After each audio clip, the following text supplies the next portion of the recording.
everybody. Welcome back to Space Invaders TV. I'm your host, Rashawn, aka Looker. And to the left of me here, I got my cousin, Cutty.F Fox here. We got our brother on the line here, Deleone, representing Shot-Town, but he here in Cackalack as well. You know, he can't be here with us right now. He on the road doing some family things right now. So this evening we're gonna bring a good show to you, and I had to tap my family here to bring them in to talk about this because I just couldn't talk about this issue alone. So I brought my family so they can help me out and they can help with giving that point of view of this topic here when we talk about the human sex trafficking. And as we know, it's a big thing in this country. You know, to be real, we talk about the COVID, but we talk about the COVID being a pandemic, but the human sex trafficking is a pandemic as well, and it's actually the first pandemic before COVID. You know what I'm saying? So we're gonna talk about this, but before we go into it, I just want to read to y'all something, a type of disclaimer here. I want to make it clear we are not, no shape or form, seeking to disrespect any person or group. We are merely just presenting our own individual beliefs and concerns about this pandemic and human sex trafficking. Not only the United States, but various countries need to take a look in the mirror, you know, at themselves and see how they actually played a part in this human sex trafficking issue here. A lot of people have welcomed it into their families, welcomed it into their communities, unknowingly have welcomed it into their families and communities. We've seen it pushed in the TV shows and movies, magazines, and it's just became normalized, you know, to us, to so much that we didn't even know that we were actually kind of playing a part in this whole thing, you know. So and as I said earlier, this is a pandemic as well, and we need to talk about this every day because there's so many children and women coming up missing daily.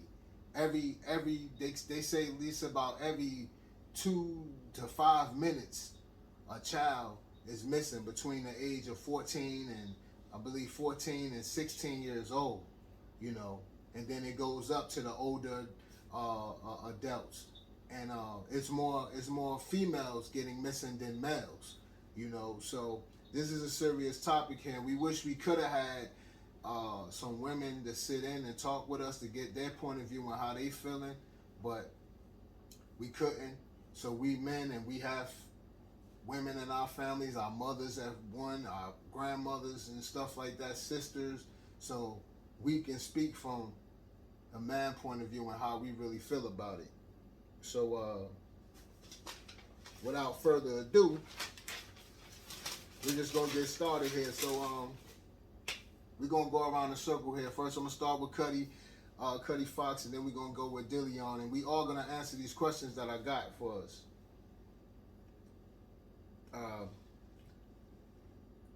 So hold on, we got a second. We lost Deleone for a minute, so I don't want to jump in until we get him back on the phone. We lost connection real quick. But while we do that, I want to finish off something here until we get Deleone back on the phone. So like,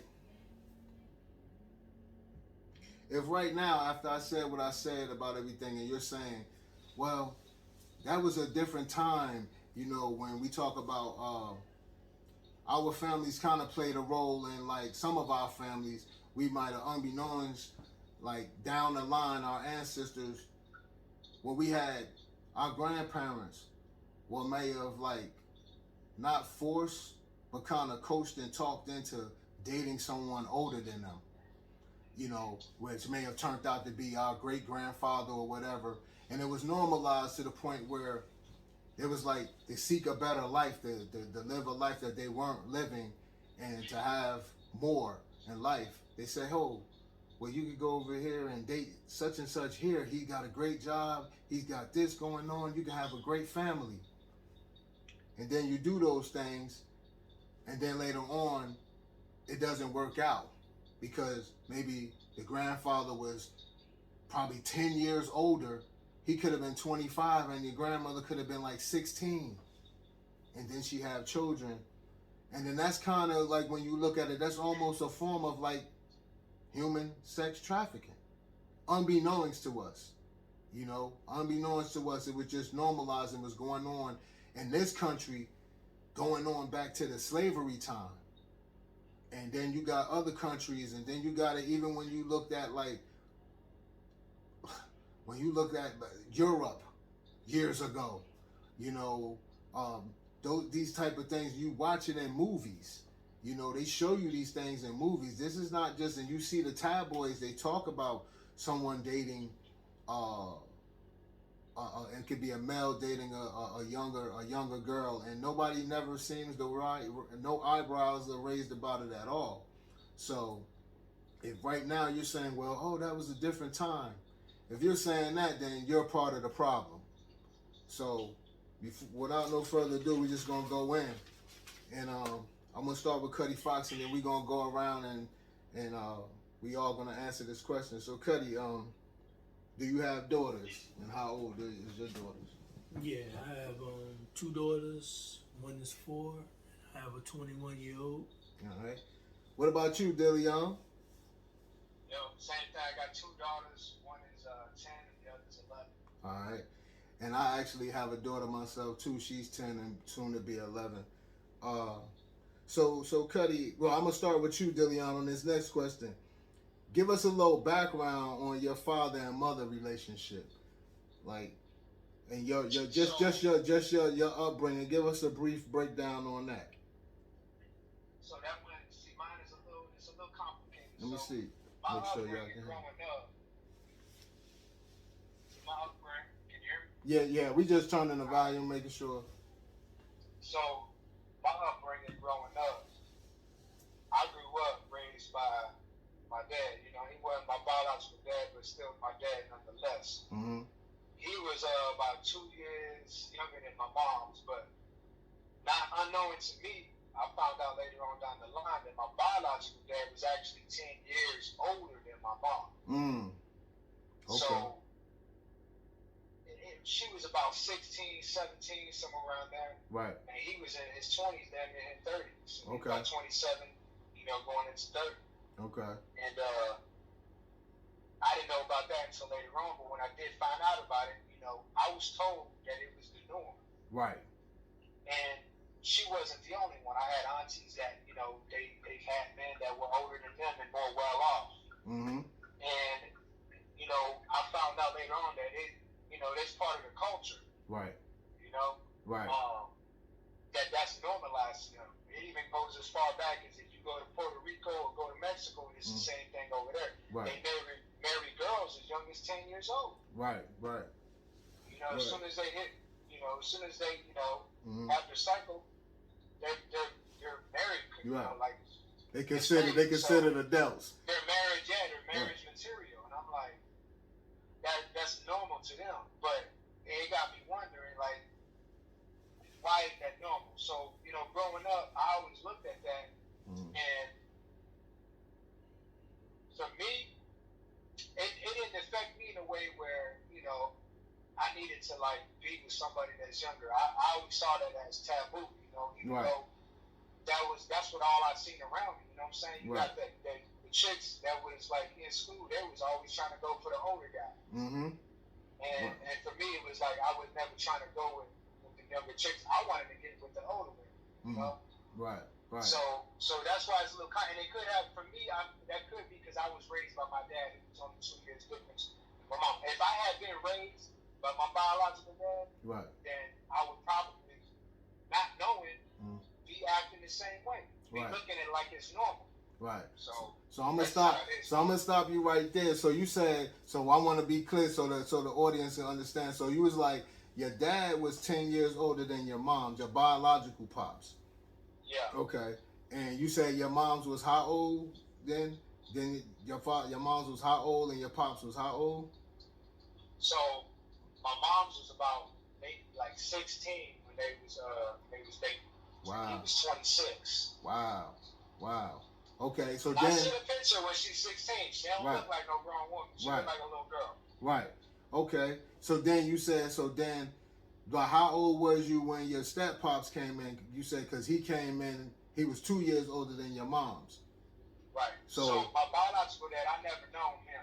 So by the time I was 2, that's when my mom and my pops, he'd been taking care of me since I was 2. Okay. And they was only about 2 years apart. Either he was 2 years older or younger. Okay. Yeah, I was just trying to make it clear for the people too, so they can understand what he's saying. His biological dad was 10 years older than his mom's. His mom's was 16. His pops was 26. His biological dad. But when his mom's met his step pops, which he recognizes his step pops as his father because he never really knew his dad. So, and you saying one more time, you said your mom's was how old at that time when she met your step pops? 16. Oh, your step pops. Oh no, he was about. I was 2, so she was like maybe. They was probably in their 20s, their early 20s. Okay. Yeah, all right. So we'll go with, your mom probably was about 20, the step pops was 22. That ain't nothing to raise an eyebrow about right there. Yeah. So what about you, Cutty? This my cousin, you know what I'm saying? So, but, Well, I said, they're about almost the same age. Okay. I think my pop's like 67. My mom's would have been like 67, 68 right now. Okay. So they're in the same age limit at that time. Okay. But how old was you when Unc got with Auntie? How old was I? No, they had you laid behind. Yeah. But so when they first met, how old you think they was when they first met? Because I know Unc was around for a while. I already knew that. I give or take like in their 20s, in the late 20s. Okay. Yeah. Okay. So, all right, but me, my pops and Cutty Fox's mom's is brother and sister, so we first cousins. So, my pops, I might be off a year. I think I'm off a year. I may be off a year, but my pops, he got with my mom's. My mom's was 16. My pops was 21. So my upbringing, it wasn't until later on myself. I didn't never, that was like we all saying that. I mean, that was kind of normal in that situation coming up. You seen that, it was like a normal thing to see. So I didn't think anything, but today thinking, I'm like, nah, I wouldn't have did that. You know what I'm saying? Yeah, exactly. Yeah, like, I wouldn't have did that. We would not do that at all. Right. 21, like, how you gonna go to jail? Right. But back then, it was normal. Right. But so then you think like our grandparents, and what I mean when we talk about, I'm not kicking my grandparents or my parents, and we're not kicking our parents back, and we just making a correlation of this is how this sex trafficking thing, we got to go to the root of how this could have. Right. It started somewhere. Like it started from some type of. It grew from something, and that's all we trying to make a correlation with. So I'm just looking at it like even with our grandparents. So when we go back down, so our parents, if our parents dated, well, Cutty Fox, his moms and pops, they weren't that. They were both adults. So when we think about Deleone's moms and his biological dad and my moms and dad, like our grandparents not even saying nothing in that situation, it was normalized because they were accustomed to seeing that. So, you know what I mean? So it was in our communities, it was in our homes, it was normalized. And so yeah, it's this is kind of a root thing here. And unbeknownst to all of us and all of our families, and that's why I wanted to talk where I got two other voices here, my cousin here and a close friend of ours, and me and my cousin from the same background, but we have different. It's still different. Our family, how our immediate families was put together. You know what I'm saying? So all right. So the next question is, I'll start off on this one. My next question is, how has your upbringing affected the way not only your parents, but your outlook on dating and relationships. Like, well, my outlook, if I was like me being 21, dating somebody 16 was never a thing with me. When I hit 21, the lowest I was going to date was somebody 20, maybe 19, you know, because I felt like I was an adult. I'm ready to, you know what I mean? I'm in the game. I felt like I'm a grown man. I'm in the game. I want somebody older. I want to experience somebody a little older than me. Even when I was 21, you know, I was still in that stage. Even somebody being 35 was older than me. You know, that was a little, I felt like that was a little far out for me. You know what I'm saying? Not saying that I never was approached by those women in those age categories.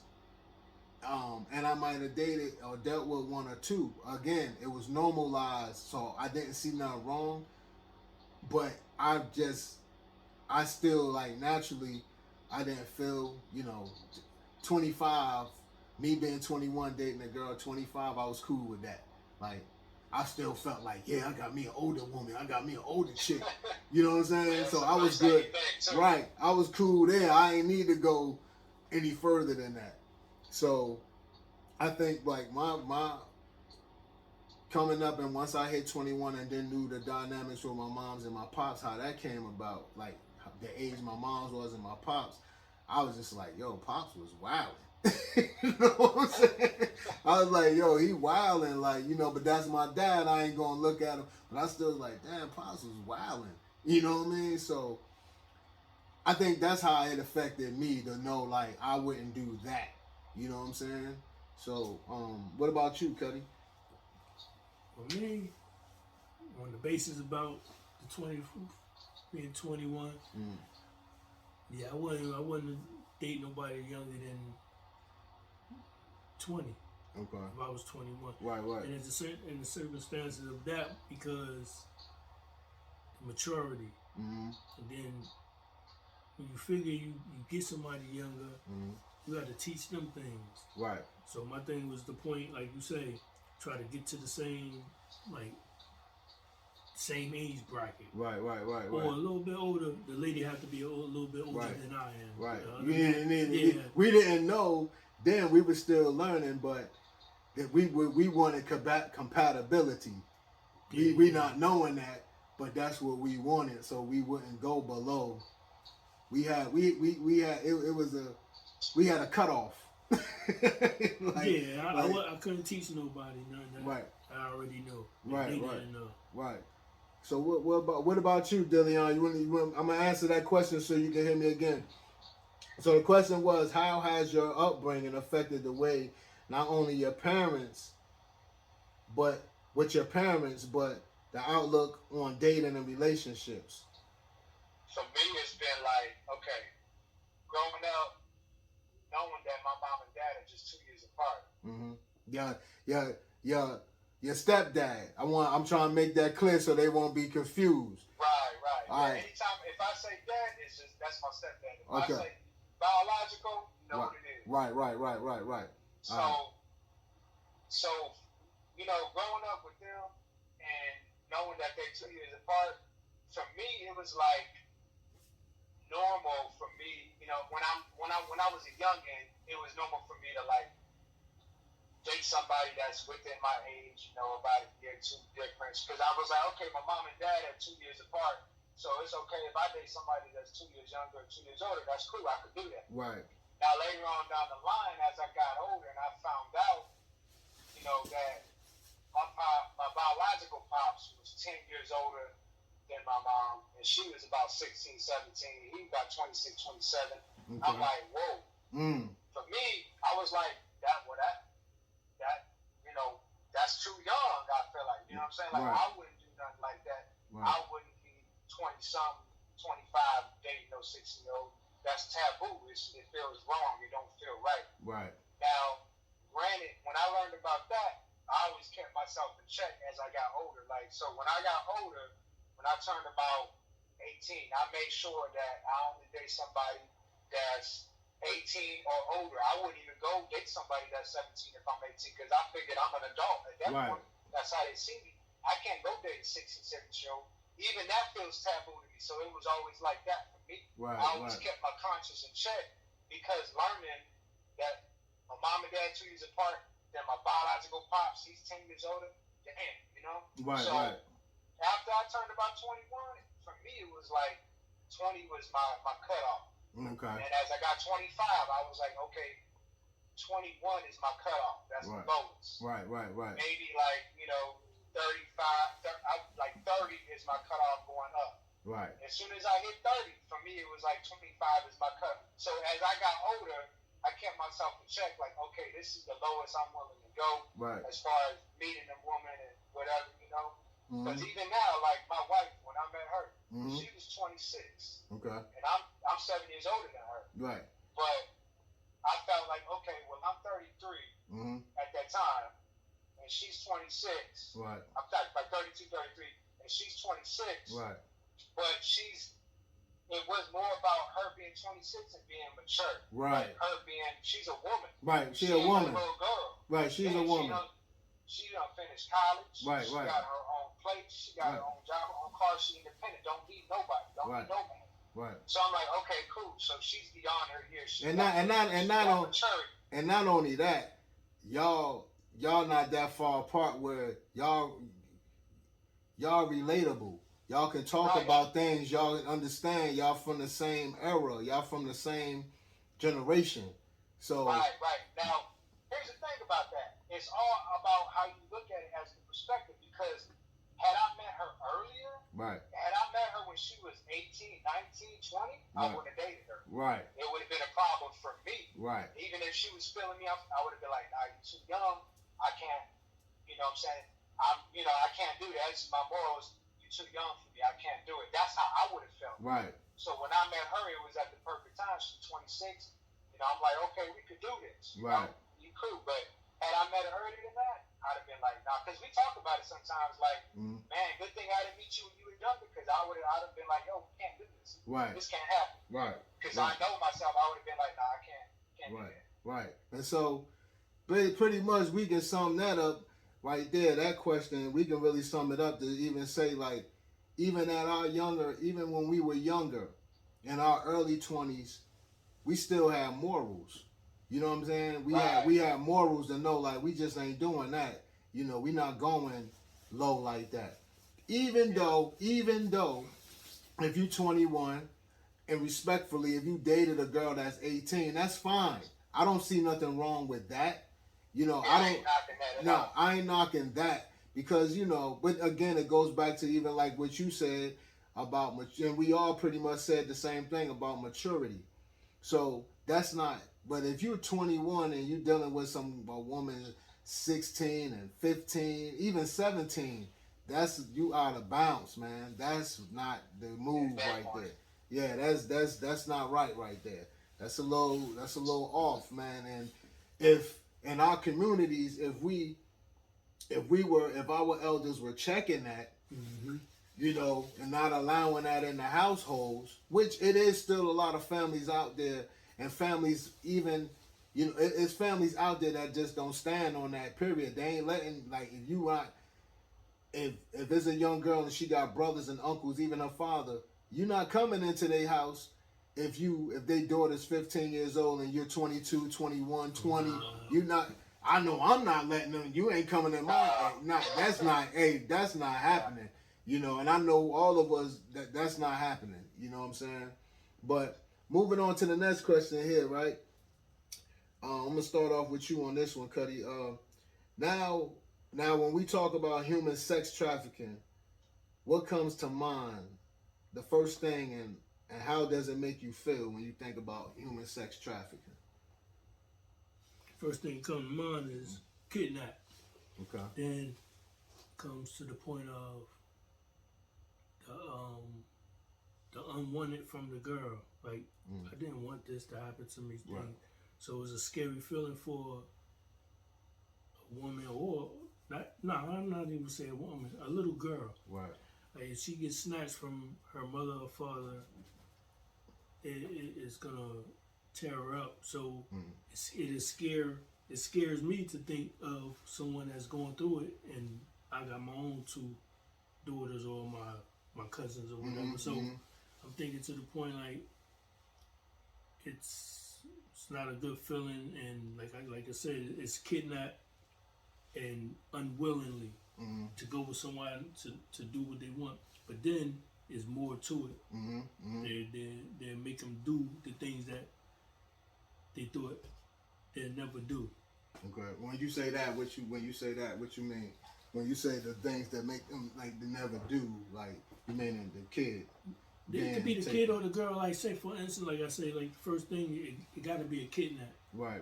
Or it could be. I'm saying the scary part. Right. Because like you say, it could be your boyfriend. Right. Too. Right. So I ain't just saying. I'm saying the scary part of it, to the point of the person don't know what they're doing. So now they got the person in a position to make them do what they never thought they'd do in their life. Control.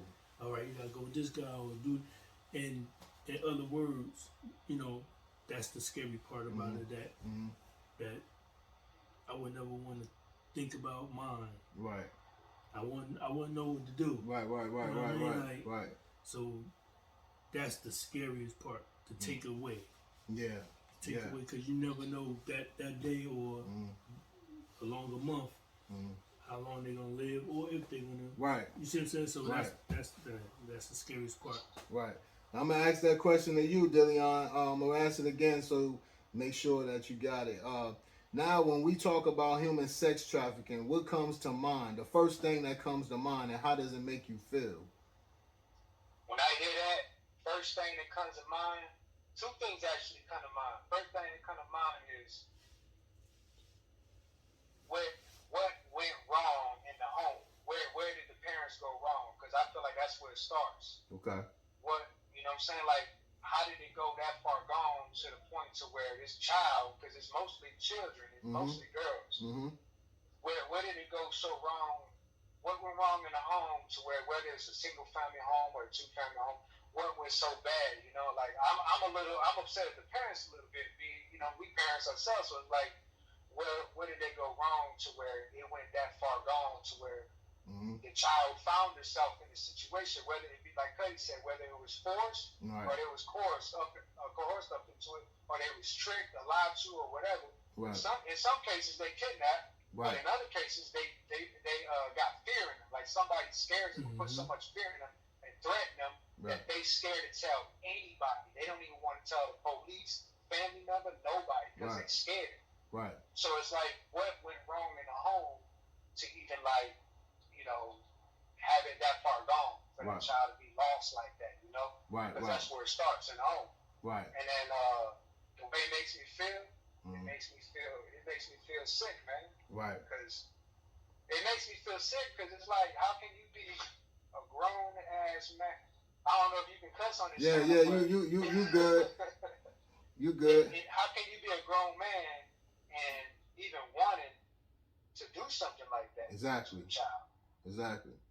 That's evil. Right. Exactly. So, me personally, the first thing come to my mind is, for an adult to do that to a child, or even if it's not a child, you're snatching away for sex trafficking. To snatch a woman or a child, the mind, you're a sick individual. And then the first thing come to my mind, the add on to that is, what is the child thinking at that moment? How are they feeling at that moment? You know what I'm saying? Cause when we were kids and we all went off somewhere that we wasn't supposed to go and got lost somewhere at a time, or we might have even thought we were lost and we really weren't, and we could have just started freaking out because we were somewhere that we never been, or maybe we was with our parent and we was being hard-headed and then ran off somewhere. We could have been in a park, we could have been in a restaurant, we could have been in a store, department store, and we run off and get lost for a minute. And your parent you been away from your parent for that, it seemed like a lifetime. That freaks you out. So I just try to put myself in the mind of it, like what could be going through a kid's mind or a woman, period, that just out and about handling her business and somebody just snatches her. It's like, and then why would you want to take something why are you forcefully taking something? When it comes, I'm like, man, when it comes to, if you think about a woman, if I want to deal with a woman, I want a woman to want me. I don't want to force her. Exactly. I don't want to force. Say that too, like. And then when you taking the kid, the sick mind of you to snatch a child, you gotta, you know what I mean? So it's so many things that run through my head on that, you know. I'm gonna add to this question real quick, and we can take turns on that. I'm gonna add on to that same question. I want to ask something. What are the things that you, Cutty, that you might be, or will you plan to put in place for your daughter, for safeguards for her to, like, if she sees something like, or somebody tries that, that's the worst. That's a parent's worst nightmare to think that, but we gotta prepare our children. Well, on my daughter being intelligent and at 4, we don't give names on private parts. Okay. We don't say this is your poo-poo. Right. We say this is your vagina. So if a man comes and say this is your poo-poo, she don't know what it is. Right. So that's what you got to instruct your child. Stop being a little translator of Google Goggle English to the babies right now. Right now they too smart. Right. You gotta talk to them. This is this. If somebody touch you here, that is wrong. Right. If daddy, mommy, or grandma is not changing your diaper, no one else. Right. I don't even let my daughter sit on my lap because I'm training her to be around. I'm training her to be around family members and not go run to a man and sit on his lap. Right. No, that's inappropriate. Yeah, that's inappropriate. I don't care if it's uncle. Even cousin. though you are the dad, that's still not. So it's like you say. That's the things I give it strictly to it. Right. No tata, no tutu. This is your breast. So a man have to literally come to her and say, "Let me touch your breast," for her to understand what he's doing. Right. So if he does something different, she knows it's wrong. Right. Okay. You see what I'm saying? Because we told her this is right. So he said, "Let me touch your titty." That's even wrong. Right. So that's what we got to start doing, straight to the point. Right. So they're gonna, regardless, these right here, they're gonna see that. Right. They're gonna see some man and a woman kissing. They're gonna see a man touching a lady by accident, but it's on the thing. Yeah. So you gotta tell Daddy, I see. Maybe they love each other. Right. Don't tell him. Maybe he trying to do this. Yeah, you see what I'm saying? You gotta differentiate that. Yeah. Like to know, like everybody, like they're showing. If you see that, if you just happen to see that on the show, like, cause kids are like the TV, we can't stop them from certain stuff. We let her know things are fake. Okay. Yeah. So if she see two people on the movie or whatever kissing, we let her know. Yeah. That's not a real marriage.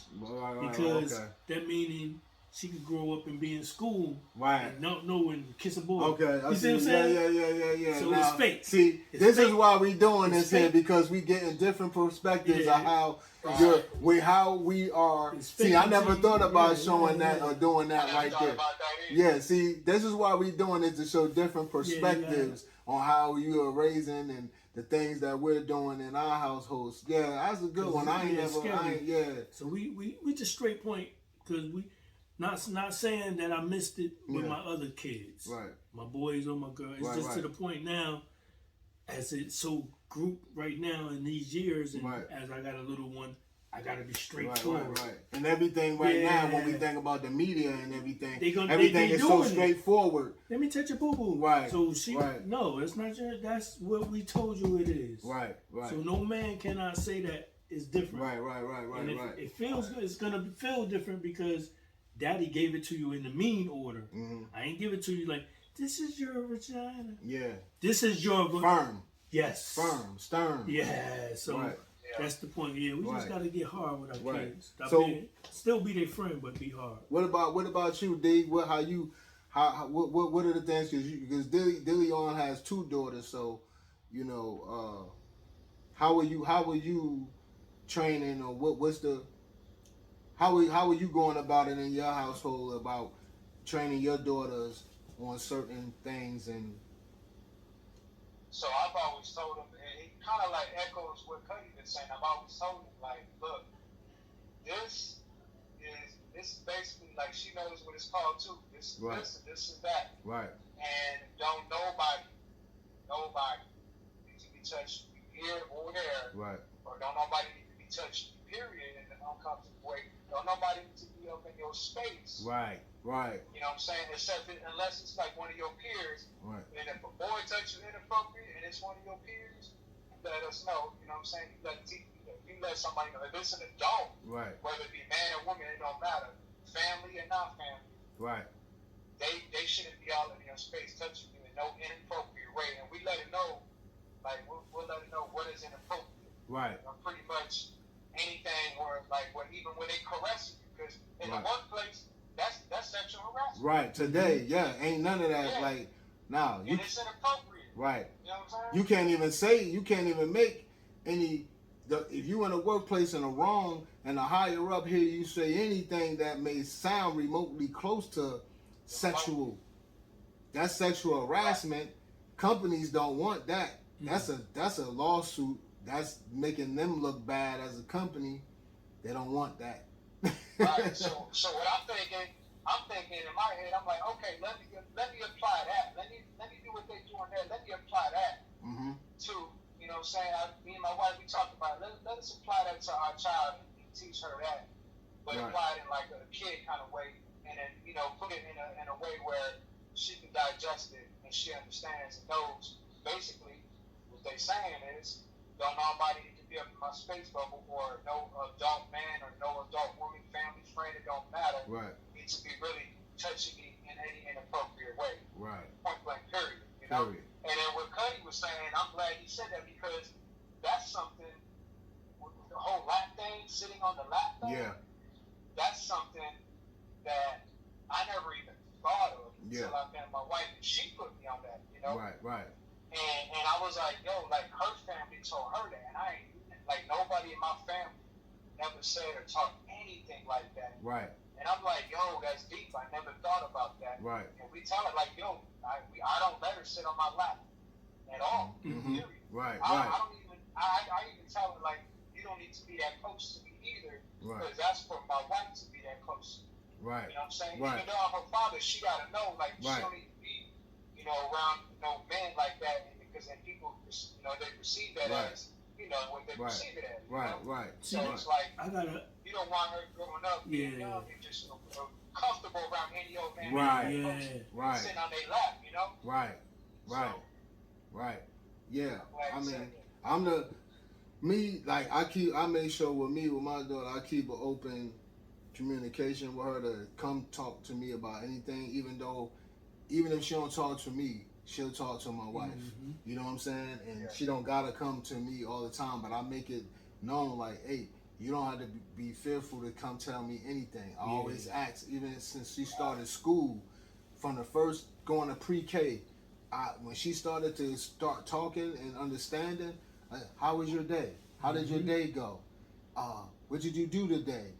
Was the teacher nice to you? Or if she's in the daycare, how did she teach you today? Because when they're in school or they're in the daycare, we people have things going on in their life. They might not have a good day. Even if it's somebody in the daycare, they can just lash out at your child. Maybe they didn't mean to. We don't know. But if we find out, we don't care if you had a bad day or not. It's like, hey, what was up with you? My daughter said you yelled at her. She didn't do anything. Same thing with the teacher. It's like, I tell the daughter, you respect the adults. But if somebody says something to you wrong or touches you, you let us know. So don't let nobody, just like y'all both, like, don't let nobody in your space. My daughter don't sit on my lap, but I made sure as a man to give her that affection, give my daughter, give her the kiss, and tell her, oh, you look pretty. You know, I like that. That's nice. You know, to give her that affection, let her know that daddy's not the hard guy all the time. But you know what I mean. So and to talk about that sitting on your lap thing, I don't like seeing that when I see little kids. If you know how you might go to someone, you might, I don't know, you could be at a family member, it could be a gathering or something, and the little kid, and it's innocent. They don't know.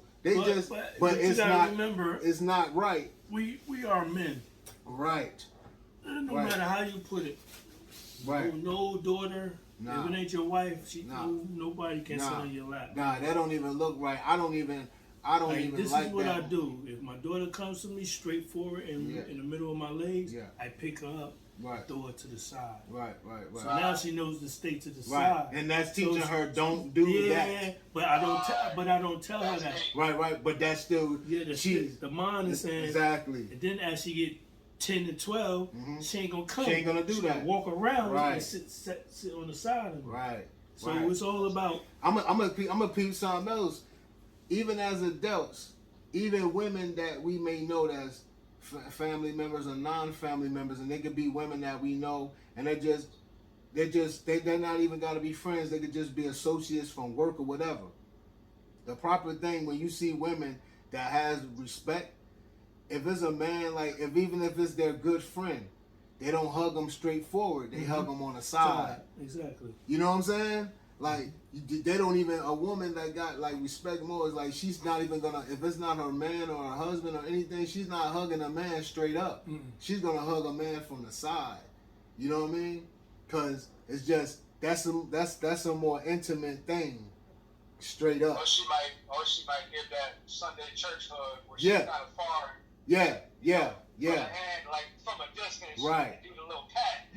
Right. It's just certain things, you know, that women, when you see women do that, you know that they were raised, they know, you know what I mean? Like, it's boundaries on things and stuff, and it all starts from when they young. You know what I mean? So the next question we got here is, what do you believe the origin is, or do you believe it's an origin to this sex trafficking thing? I'm gonna start with you on that one, Deleone. Oh yeah, I believe there's an origin to it, and I feel like it goes back to Egypt. And it might even go back before that. So, because you got to think about it, sex trafficking is basically a form of human trafficking. Right. So it's like you got human trafficking, and then when you look at the different, there's like it branches off into different kinds of trafficking. Right. But it all sums up. If you look at the hierarchy, it all sums up to one thing. It's all human trafficking. Right. And then there's even goes higher than that. If you look at human trafficking and you look up, it's really slavery. That's right. It's all slavery. Right. When you look it up, they do say that. They do connect it to that. Yeah. Yeah.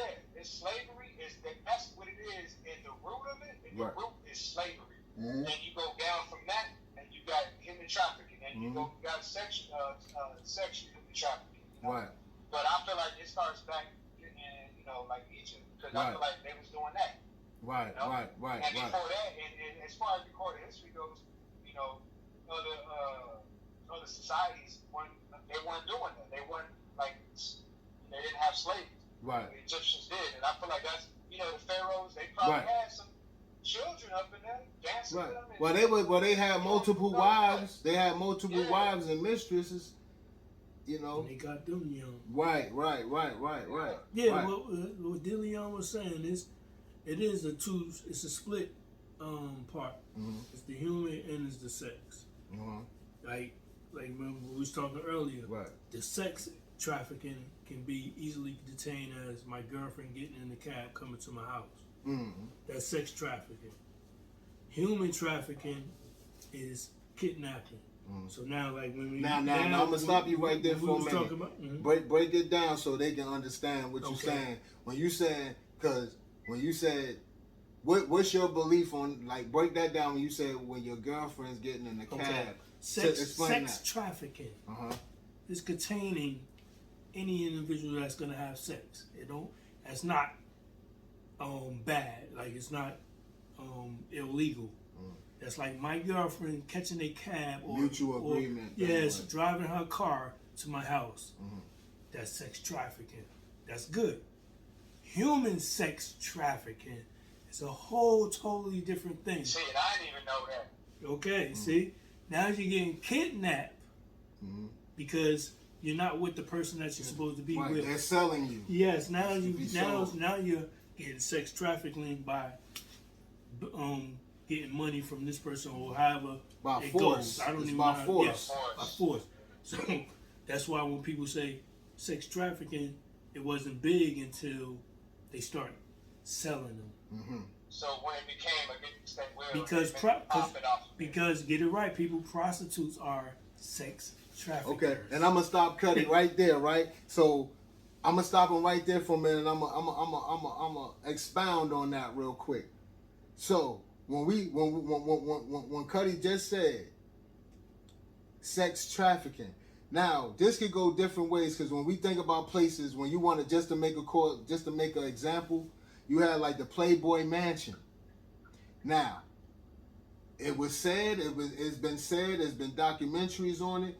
There was sex trafficking going on. Well, really, we can't say sex trafficking. I'll say human sex trafficking because the women were there at the Playboy Mansion. The men were coming there. Yeah. So we know what was going on there. And a lot of entertainers, a lot of wealthy people, that was their dream to get to the Playboy Mansion. And we all know they weren't just there for cookies and milk. You know, and then you had the Bunny Ranch out in Vegas. I believe that's where in Vegas. We all know what was going on there. So women weren't being trafficked there. They were already there. Yeah. It was human sex trafficking. Again, we go back to the beginning when I said that we have normalized this thing and romanticized this thing for so many years in this country alone. You know what I mean? So that I believe the origin of it, like it goes back like what Deleone said back to Egypt and everything. But I believe it really became strong later in the years here in the United States because there's so many entertainers, and I'm gonna tell y'all right now, I ain't gonna drop no names because I'm not trying to take away from what we're actually talking about here, which is human sex trafficking and everything. But you can just Google entertainers that dated young women.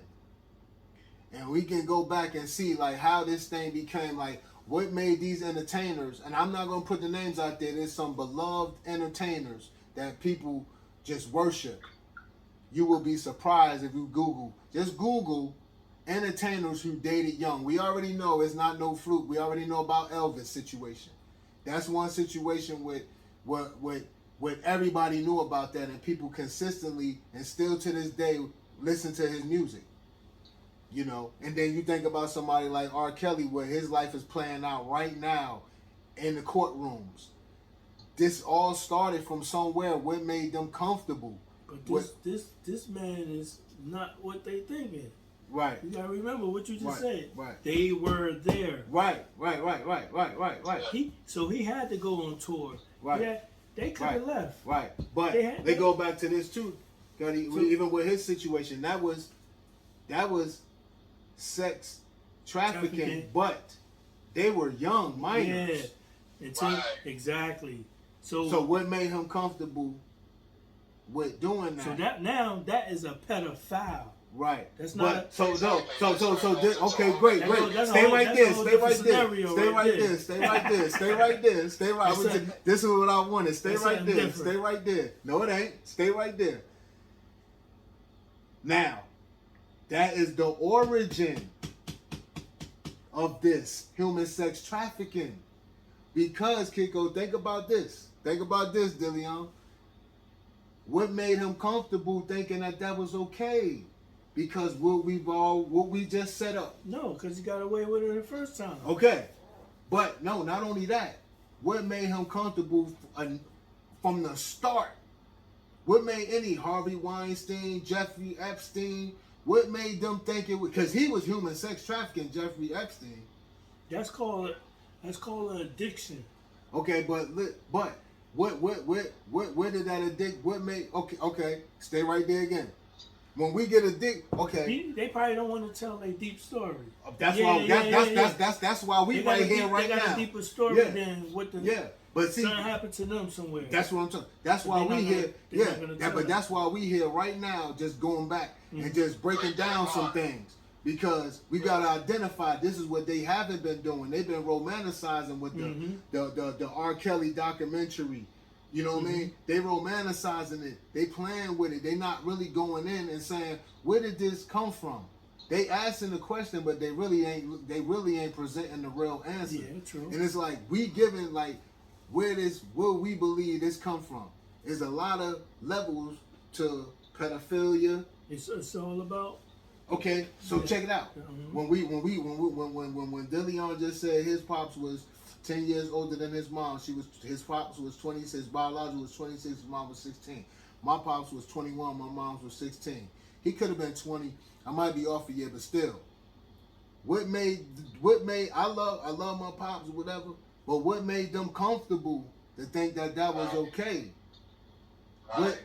It was because what they seen before. Yeah. That's the same thing that right. Right, Exactly. So it's he had a what you said, R. Kelly? Addiction. He had an addiction, but what made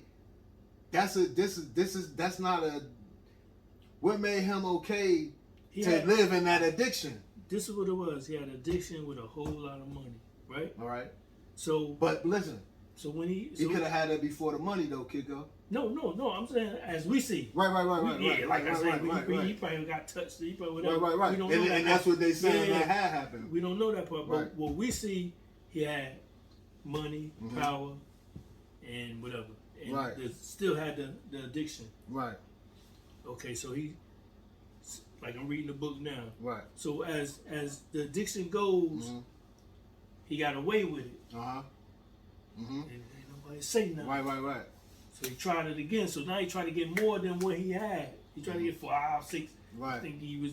So now it comes to the point of trickery. Right. I got him here now. Right.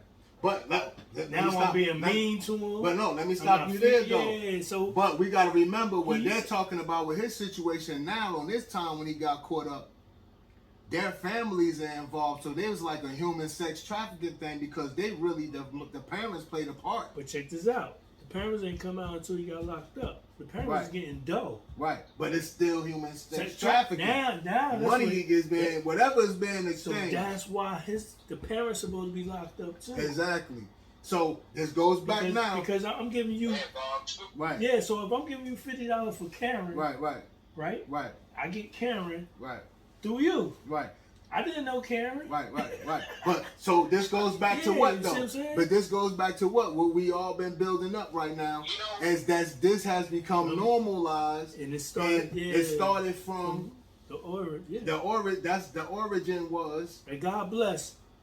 You know what I mean? I know people personally, but me, I never been molested or whatever, so I don't know a feeling. I don't know the feeling of how a person feels. Yeah, we ain't talking about how they. No, I'm saying to the point of how he had them. Right.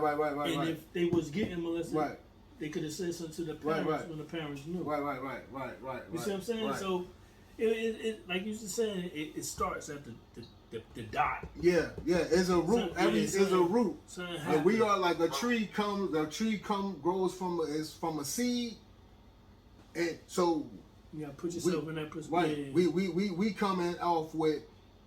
We not saying that this is Bible what we saying, but we just saying this is what we believe. Like we gotta know that these things, this human sex trafficking, just didn't start with human sex trafficking.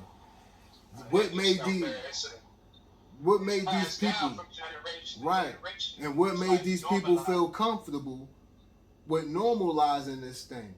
It's because for so long we seen entertainers, we seen so many people in the limelight, and it's been romanticized, fantasized, normalized, and nobody never saying nothing in tabloids. Now we got the internet now, and so we seeing these things and nobody's saying nothing. another thing that I thought about too, what if everything we've been saying that could be the origin or the root or the cause of the problem, what if there's another aspect thrown in there too? And I thought about this often. What if, the Epstein guy and R. Kelly and all the other people out there like that, what if it's a psychological thing? What if it's a psychological thing? It is. Like, Oh, it is. Oh, yeah, it is. It is. Because check this out. I thought about this myself. Like, Let me see where we at. what is it? Like I told you earlier, the older I got, I always put myself in check. What's my boundaries? What's my limit? Right. If I were to date somebody younger and older, the older I get. Like, okay, I was 16, I said, okay, the youngest is like 15, whatever, you know what I'm saying? Then I turned 21, then my limit changed. The older I got to 25, okay? I'm not going to go any lower than 21. I get to 30, 25 is my cap. That's the lowest I'm going to go. Right. As I got older, my psychological, that all changed. And psychologically, my ego and my mind, I grew with that, and my age range changed too. Right. And with these individuals that are like that, I feel like a part of them doesn't grow up. Their ego doesn't grow up. Psychologically, they don't grow up. They still stuck in the past. They still see the image of themselves as somebody they was back then. That's why they grown-ass men, and they still wanted to be with a 16-year-old. Right. Because they still got that mentality that psychological, something wrong in their head. So what if our ancestors or our, parents, it could have been something like that too. Well, they saw it from their dad and their dad's dad, and it was normal to them. They're like, oh, if my dad did it, it must be normal, it must be okay. And it could have been nothing wrong with them at all, but they think it's normal. Right. And you got some people that got a problem. Right. I think I can build off of that. I believe that too. I think it's twofold to that. I think it's like you got some, when we think about back, if we could go back to slavery time, or if we go back to Egypt or whatever like that with the pharaohs and all, if we could go back to those times, right? I think in some instances with some folks, with some people it probably was, that was normal, right? They ain't think nothing of it. They just thought, oh, she's a woman now, I can have her. And then I think on the flip side, with a lot of men, even today, I think it's more of a control thing. Yeah. It's all about, I get somebody young, I can control them, I can get them to do what I want them to do. You know what I'm saying? And that's I think it's two different types of people within that world. You know what I mean? It's all sick thinking to me. Yeah, like you said, I'm reading psychology book now, and the mental. It's an issue with the ego. Yeah, the mental, like if you put yourself in a killer's position and you're not a killer, you can't put yourself in that position. Like if I'm with my daughter, I don't think sexual thing because I'm not putting myself in that position. Right. You gotta be mentally disturbed. Right. You gotta be going. Right. Like he said, you can't grow up. You didn't grow up somewhere, and something went wrong with, and something happened. But at the same time, like I say, most of them people that we know that they putting in the limelight had the money. Right. So girls flocked to money. So they probably thought they was getting something when they wasn't getting. You know what I mean? So that's how they trapped them. Right. And that's part of the way how they say happen, because it come from, like Deleone said it earlier about like what's going on, what's missing in the home. You know, and a lot of musicians, I ain't saying no name. Right. They say the same thing. Right. This is the point. Come here, girl, I will buy you a Chanel bag. Right. So if you buy her a Chanel bag, you're going to get some sex, right? Right. So that's human sex trafficking. What's the other slang they use? It was using, it ain't tricking if you got it. You see what I'm saying? So, but you see where the man, well, I ain't going to see the man. Well, you see how people are training their mind and thought. Right. To get away from the woman body and go into her face. Do y'all notice that, right? Everybody want to get head now. Right. You know why? You know why? Because if a girl give you head, that's not right. You get it? You see what I'm saying? And she got. But it can be, because if you forcing it. That's the point. But at the same time, when she say that, like, you know what I'm saying? He raped me in my mouth. She can still say you. She can still. Puts her in a hard place. Yeah, yeah, she can still, I see what. No, I see what you're saying. No, I see what you're saying. It's the same thing. Yeah, I see what you're saying. Yeah, but it's not the body. It's still the same thing. But right.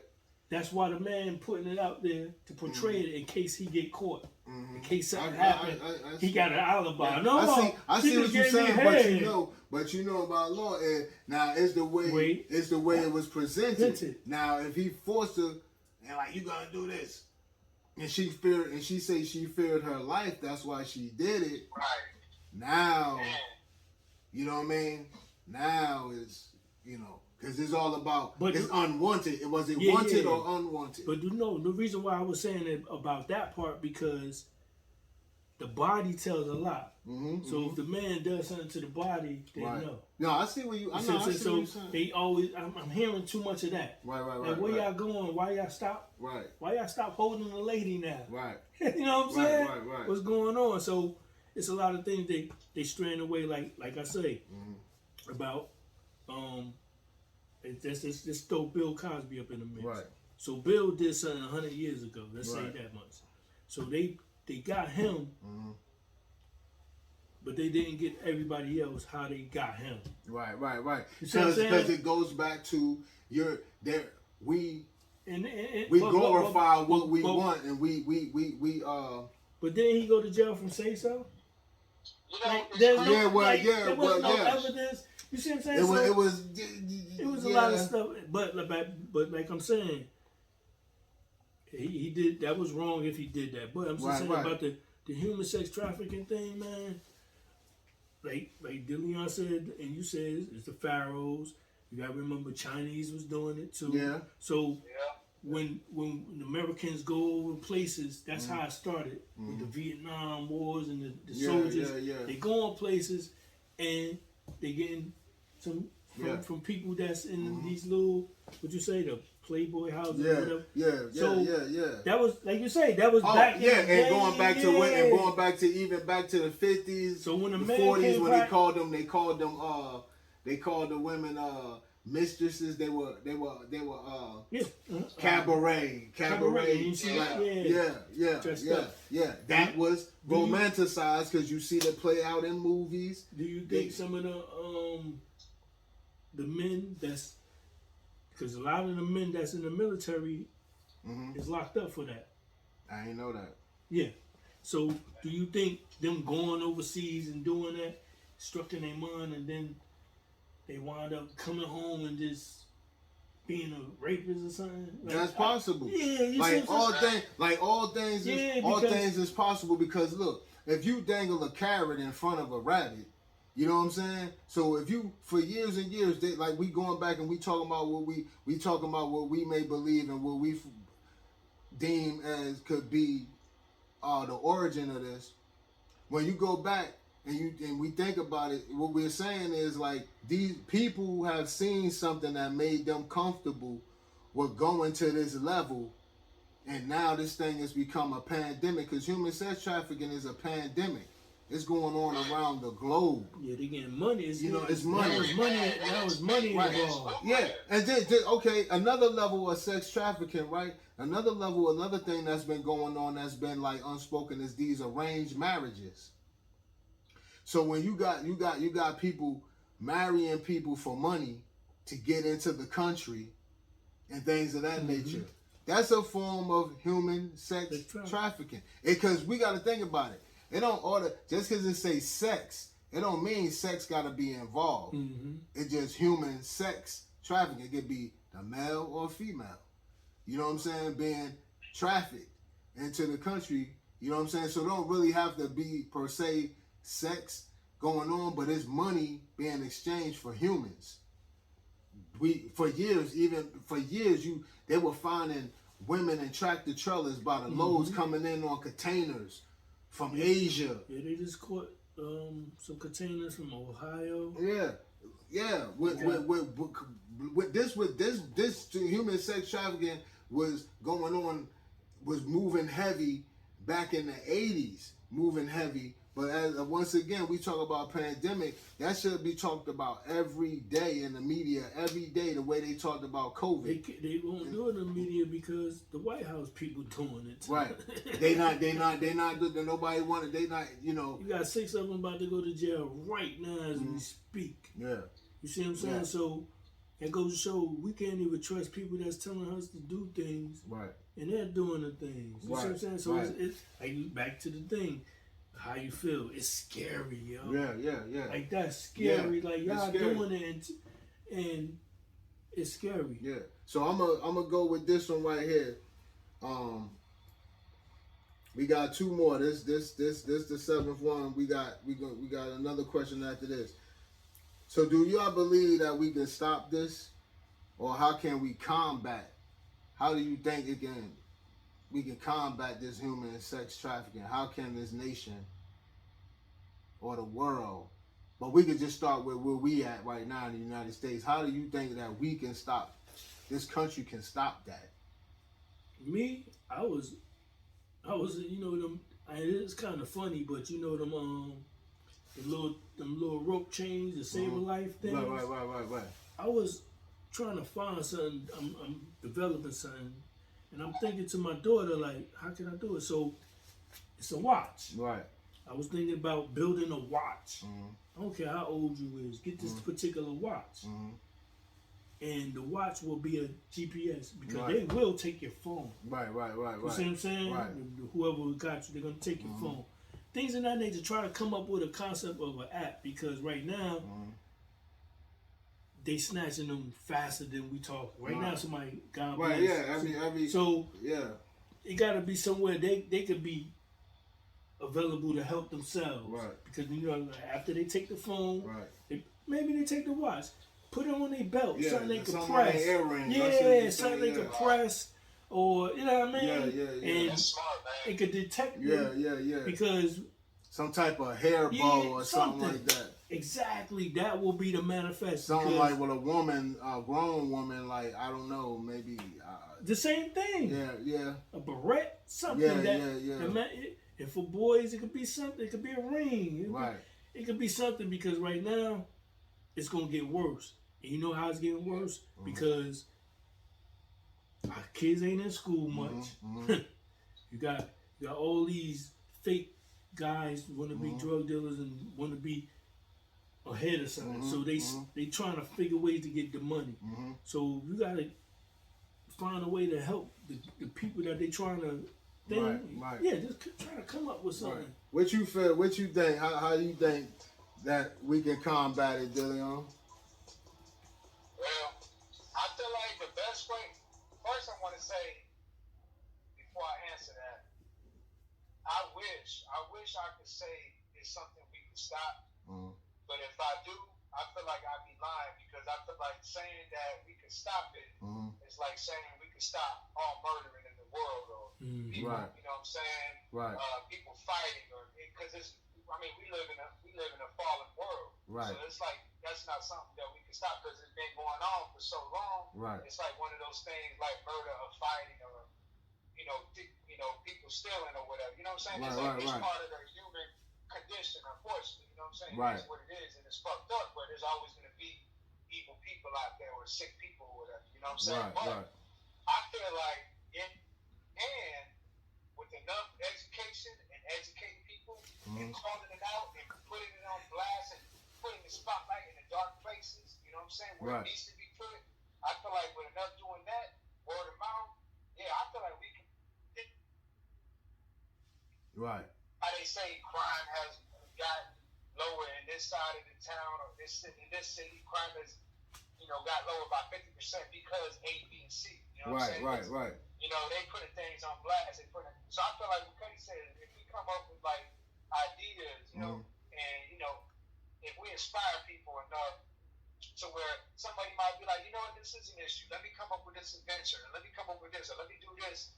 It might spark something, a thought of somebody, and they might be like, yeah, this needs to stop, or this at least needs to we need to put the brakes on it and slow it down or something. Right. But I feel like we can do that. It's something that can be done. We just got to put it out there. Right. Well, me, I believe we can combat it, like you said, like y'all said. I don't think we can actually stop it, but we can combat it by starting in these schools, having programs showing these kids like how to defend it. Like when they had home economics classes and things of that nature, when they talk to you about when you had we had sex ed class in high school and stuff like that. Have classes like that for even the young kids, not a sex ed class. Having a class to show them how to defend themselves, what to look for on a consistent basis. Have that have it in a community where people can go that's not even in school anymore, where people can go and know what to look for when they don't need to only just go to the internet. Like you can actually show people, have something in the community, you know, whether it's at the YMCA, whatever, like a community center where they're having this, teaching people this, and people can know what to look out for, and having where children can know what to do when they see the things to look out for. Even us as parents, like how we've been proactive with our kids and consistently talking to our kids and letting them know what's right and what's wrong, what don't look right. If something don't look right, don't mess with it. Don't, you know what I mean? Like when you go places, stay with a group of people. If you out, go stay with a group. Don't go by yourself nowhere, you know, because a lot of instances we hear girls out in the clubs and they be with a group of their friends and then one go off to the bathroom by themselves when they should all move together. Now I know as women would do that, but you know, today not so much, obviously, where you got women that's going off by themselves. Like I seen some a couple months ago, well, from last year to a guy down in South Carolina. This girl was he was fronting like he was an Uber cab driver, and the girl was out. I guess she was out because it was in a college town. I guess she was out, you know, partying. She called the Uber cab, and she thought he was the cab.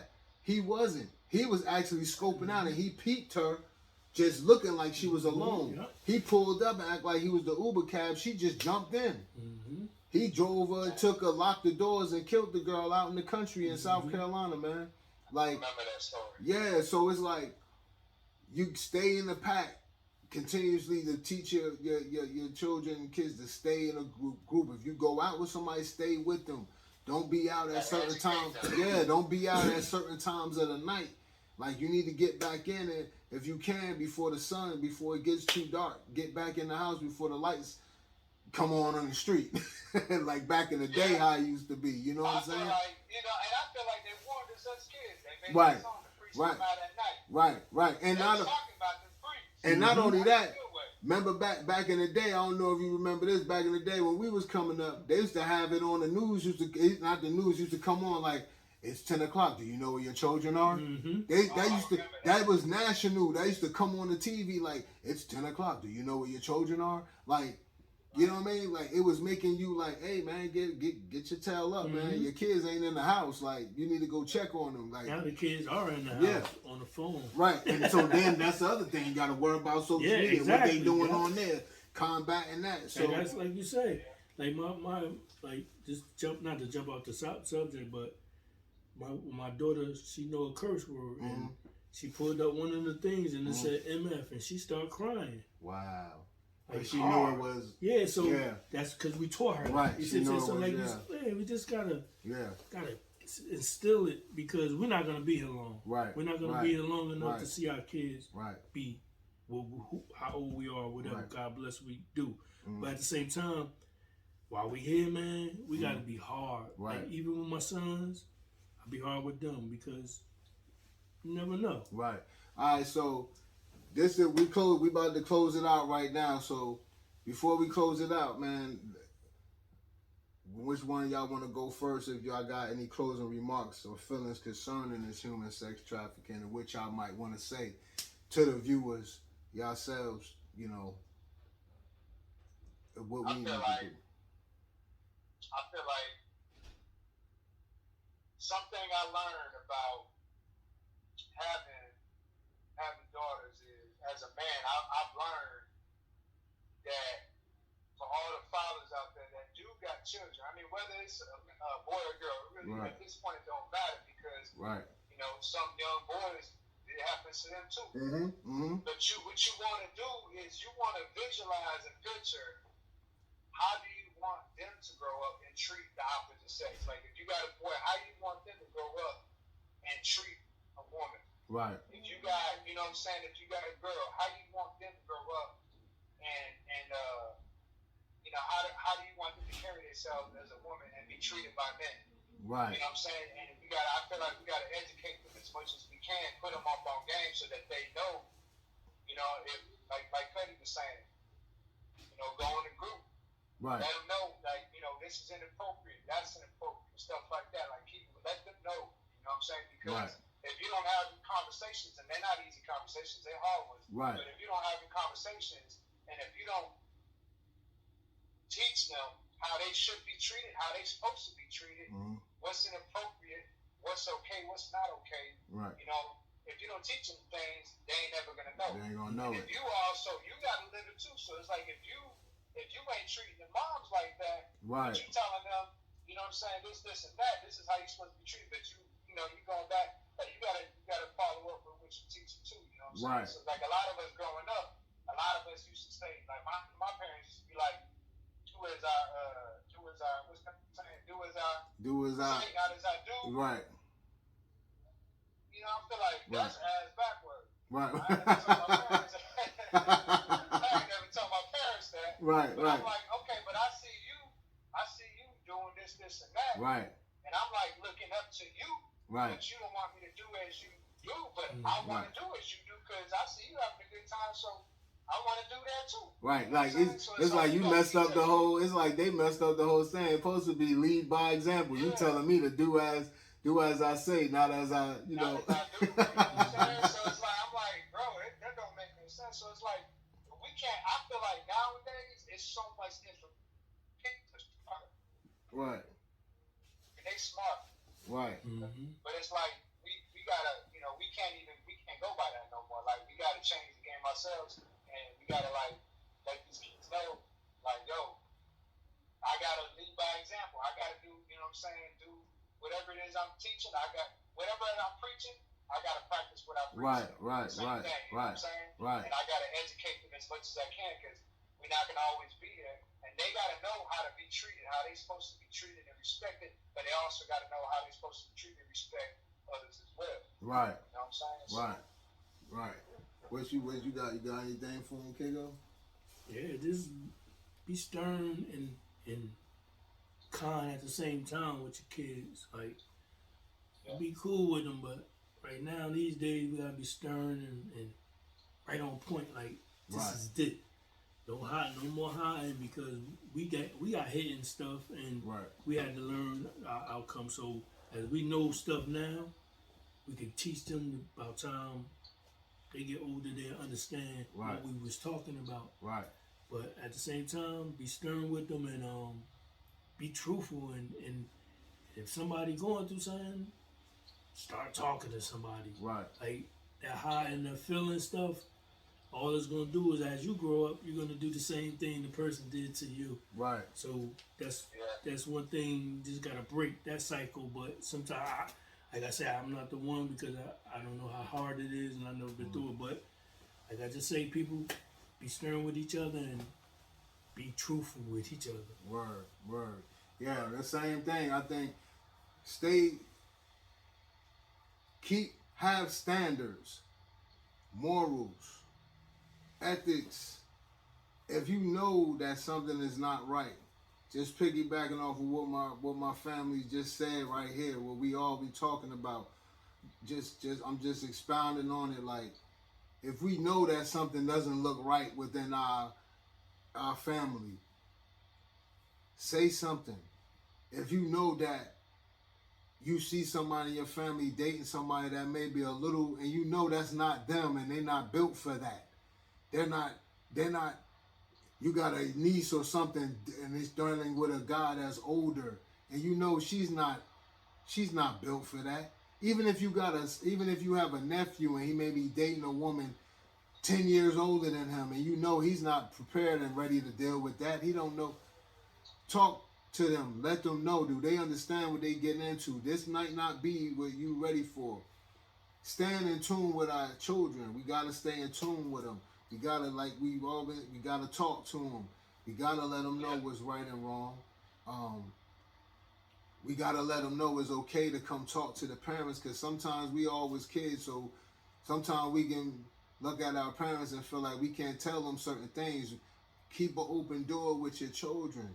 You don't want to be their friends, but you want to let them know, I'm your parent, I'm here for you, I'm here to be your protector.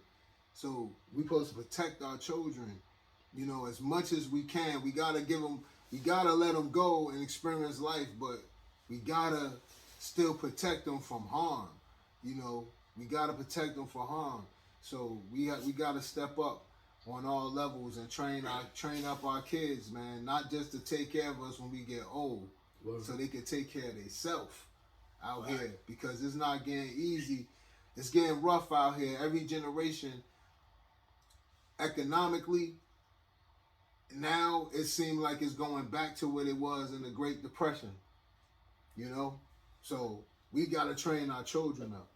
So and one of the things is letting them identify with their surroundings, you know? So that, and before we tap out, I'm gonna drop it at the end of the show, but I'm gonna give y'all the number now. This is I got the national hotline. If you see anything human sex trafficking, you see something that may look wrong like that, if you think you may have seen it, you could dial 1-888-373-7888.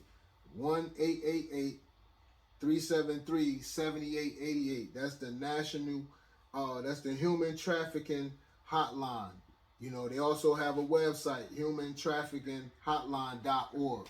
Tap in. I'm going to actually, at the end of the show, I'm going to leave some information down there so y'all can tap in. And if you know anybody dealing with abuse, you know, physical abuse or anything, tap in.